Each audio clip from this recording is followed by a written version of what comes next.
টাঙ্গাইল শহরে যানজট, জলাবদ্ধতা এবং বর্জ্য ব্যবস্থাপনায় করণীয় শীর্ষক বৈঠক অনুষ্ঠিত হয়েছে। বুধবার জেলা পরিষদ কক্ষে এই আলোচনা সভা অনুষ্ঠিত হয়। ডেমোক্রেসি ইন্টারন্যাশনাল আয়োজিত আলোচনা সভায় সভাপতিত্ব করেন নির্বাহী প্রকৌশলী শামসুন নাহার স্বপ্না।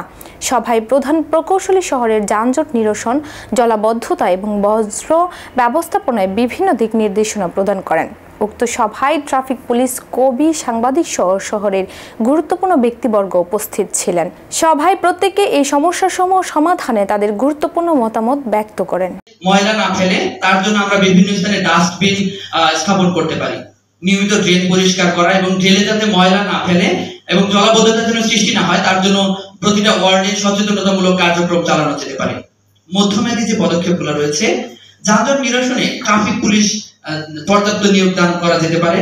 জলাবদ্ধতা দূরীকরণ এবং বর্জ্য ব্যবস্থাপনার জন্য যে পর্যাপ্ত পরিচ্ছন্ন কর্মী নিয়োগ করা যেতে পারে। আমাদের ড্রেনেজ যে ব্যবস্থাটি রয়েছে সেটি আধুনিক করা যেতে পারে এবং প্রশস্ত করা, যাতে ময়লা জমে না থাকে। অবৈধ স্থাপনা যেগুলো রয়েছে সেগুলো উচ্ছেদ করে খাল এবং নদীর নাব্যতা ফিরিয়ে দেওয়া। দীর্ঘমেয়াদী যে পদক্ষেপগুলো রয়েছে তার মধ্যে রয়েছে বর্জ্য ব্যবস্থাপনা পরিকল্পনা হিসেবে রিসাইকেল করার মতো প্রযুক্তি ব্যবহার করতে হবে এবং সে বিষয়ে উদ্যোগ গ্রহণ করা। পানি পুনর্ব্যবহার উপযোগী প্রযুক্তি ব্যবহার করে যাতে অধিক পানির অপচয় না হয় এবং জলাবদ্ধতার সৃষ্টি না হয়।